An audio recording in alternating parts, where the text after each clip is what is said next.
થરાદ તાલુકાના લોરવાડા ગામના ખેડૂતો આજે મોટી સંખ્યામાં વાવ થરાદ કલેક્ટર કચેરીએ પહોંચ્યા હતા। તાજેતરમાં થયેલા ભારે વરસાદના કારણે જમીન ધોવાણ અને પાક ધોવાણથી થયેલા નુકસાનને લઈને ખેડૂતો દ્વારા લેખિત તેમજ મૌખિક રજૂઆત કરવામાં આવી હતી। ખેડૂતોનું કહેવું છે કે કુદરતી આફતના કારણે તેમની ખેતી લાયક જમીન ધોવાઈ ગઈ છે અને ઊભા પાકને પણ ભારે નુકસાન થયું છે। તેમ છતાં તંત્ર દ્વારા કરવામાં આવેલી સહાયની પ્રક્રિયામાં ગંભીર ગેરરીતિ થઈ હોવાનો તેઓએ આક્ષેપ કર્યો છે। ખેડૂતોએ પંચાયત અને વીસી પર સીધા આરોપો લગાવતા જણાવ્યું હતું કે સહાય માટેના ફોર્મ યોગ્ય રીતે ભરવામાં આવ્યા નથી। કેટલાક ફોર્મ મનમાની રીતે ભરવામાં આવ્યા હોવાનો આરોપ છે, જેના કારણે ખરેખર નુકસાનગ્રસ્ત ખેડૂતો સહાયથી વંચિત રહ્યા છે। આ સમગ્ર પ્રક્રિયા વાલા દવલાની નીતિ પર આધારિત હોવાનું ખેડૂતોનું કહેવું છે। ખેડૂતોએ માંગ કરી છે કે સમગ્ર મામલે નિષ્પક્ષ તપાસ હાથ ધરવામાં આવે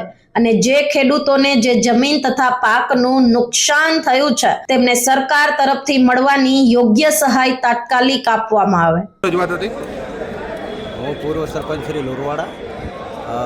અમારા ગામમાં જે 8-9-2025ના જે વરસાદ થયો અને આ જમીન ધોવાણ પાક નિષ્ફળના જે થયો એના માટે અમે તમામ લોરવાડા ગામના ખેડૂતો સાહેબભાઈ અમે ન્યાય લેવા માટે આવ્યા। અમારા ગામમાં વીસી દ્વારા અને ગ્રામસેવક દ્વારા બંનેની મિલી ભગતથી લોરવાડા ગામના અમુક 70-80 ખેડૂતો પાસેથી 10,000 રૂપિયાનો લોંચ લઈ અને 70-80 ખેડૂતોને પેલી જમીન સુધારણા માટેનો વિતરણ કરેલ છે અને બાકીના લગભગ 500 ખેડૂતો બાકી રહી ગયેલા છે। એના માટે અમે ન્યાય લેવામાં આવ્યા। પુરાવો શું છે?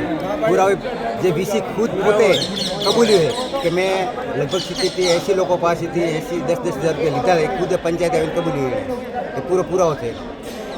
ધોવાણના પૈસા આ 60 જણાને મળ્યા અને એમાં 10,000 અહીંયા ખાધા તલાટી બધા ભેગા આવી ગયા, વંશીઓક બીજા બધા, અને આવી રીતનો અન્ય થયો છે એટલે અમે બધા ખેડૂતો આ વતન જેવા આવ્યા છો એટલે આમાં અમારે આ ન્યાય મળવો જોઈએ એટલી અમે વિનંતી કરો છો। શું નામ?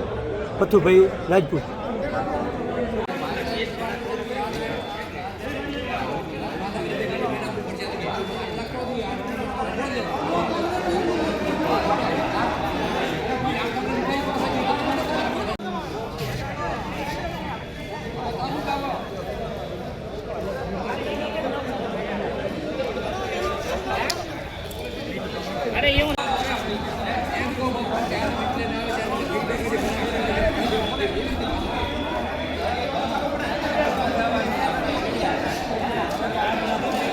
આવી જ અપડેટ્સ માટે જોતા રહો TV17 ગુજરાતી, તમારી સાથે તમારી માટે।